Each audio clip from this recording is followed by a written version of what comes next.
ನೀವೇನಾದ್ರೂ ನಿಮ್ಮ ಮನೆ ಇಂಟೀರಿಯರ್ಸ್ ಮಾಡ್ಬೇಕು ಅಂತ ಇದ್ದೀರಾ? ಹಾಗಾದ್ರೆ ಈ 5 ಪ್ರಶ್ನೆಗಳನ್ನ ನಿಮ್ಮ ಇಂಟೀರಿಯರ್ ಯಾರು ಮಾಡ್ತಾರೋ ಅವ್ರನ್ನ ಕಡ್ಡಾಯವಾಗಿ ಕೇಳಬೇಕು. ಮೊದಲನೇದಾಗಿ ಯಾವ ಪ್ಲೈವುಡ್ ಯೂಸ್ ಮಾಡ್ತಾ ಇದ್ದಾರೆ ಅಂತ ಕೇಳಬೇಕು. ಅದರಲ್ಲಿ BWP, BWR ಅಂತೆಲ್ಲ ಬರುತ್ತೆ. ನಿಮ್ಗೆ ಬ್ರ್ಯಾಂಡಿಗಿಂತ ಇದು ಈ ಸ್ಪೆಸಿಫಿಕೇಶನ್ ಇದೆ ಅಂತ ಕನ್ಫರ್ಮ್ ಮಾಡ್ಕೊಳ್ಳಿ. ಎರಡನೇದು ಬಂದ್ಬಿಟ್ಟು ಹಾರ್ಡ್ವೇರ್ಸ್ ಯೂಸ್ ಮಾಡುವಾಗ ಯಾವ ಬ್ರ್ಯಾಂಡ್ ಯೂಸ್ ಮಾಡ್ತಾ ಇದ್ದಾರೆ ಅಂತ, ಹಾಗೆ ಅದರಲ್ಲಿ ಸಾಫ್ಟ್ ಯೂಸ್ ಮಾಡ್ತಾ ಇದ್ದಾರೆ, ನಾರ್ಮಲ್ ಕ್ಲೋಸ್ ಹಿಂಜಸ್ ಯೂಸ್ ಮಾಡ್ತಾ ಇದ್ದಾರೆ, ಅದನ್ನ ಕನ್ಫರ್ಮ್ ಮಾಡ್ಕೋಬೇಕು. ಅಂಡ್ ಮೂರನೇದಾಗಿ ಲ್ಯಾಮಿನೇಟ್ ಥಿಕ್ನೆಸ್, ಸ್ಪೆಷಲಿ 0.8 mm ಇಂದ ಸ್ಟಾರ್ಟ್ ಆಗುತ್ತೆ.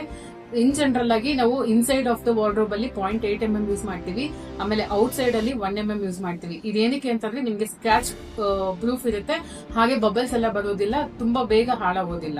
ಈ ನಾಲ್ಕನೇದು ಬಂದ್ಬಿಟ್ಟು ನಿಮ್ಗೆ ಎಸ್ಟಿಮೇಷನ್. ನೀವು ಇಂಟೀರಿಯರ್ ಎಸ್ಟಿಮೇಷನ್ ಮಾಡಿಸ್ಕೊಳ್ಳುವಾಗ ಅದರಲ್ಲಿ ಏನೇನು ಇನ್ಕ್ಲೂಡ್ ಆಗಿದೆ ಅಂತ ಕೇಳಿಸ್ಕೊಳ್ಳಿ.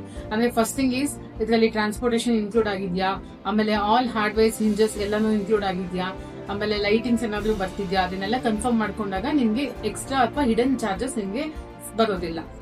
5ನೇ ಪಾಯಿಂಟ್ ಬಂದ್ಬಿಟ್ಟು ನಿಮ್ಮ ಈ ಕೆಲಸ ಇಂಟೀರಿಯರ್ ಕೆಲಸಕ್ಕೆ ವ್ಯಾರಂಟಿ ಇದೆಯಾ ಅಂತ ಕನ್ಫರ್ಮ್ ಮಾಡ್ಕೊಳ್ಳಿ. ಇದೇ ರೀತಿ ಇಂಟೀರಿಯರ್ ಮಾಹಿತಿ ಬೇಕು ಅಂತಂದ್ರೆ ನಮ್ಮ ಪೇಜ್ ನ ಫಾಲೋ ಮಾಡಿ. ಹಾಗೆ ನಮ್ಮ ಹತ್ರನೇ ಇಂಟೀರಿಯರ್ ಮಾಡಿಸ್ಬೇಕು ಅಂತಂದ್ರೆ ಕಮೆಂಟ್ ಅಲ್ಲಿ ನೀವು ಇಂಟೀರಿಯರ್ಸ್ ಅಂತ ಟೈಪ್ ಮಾಡಿ.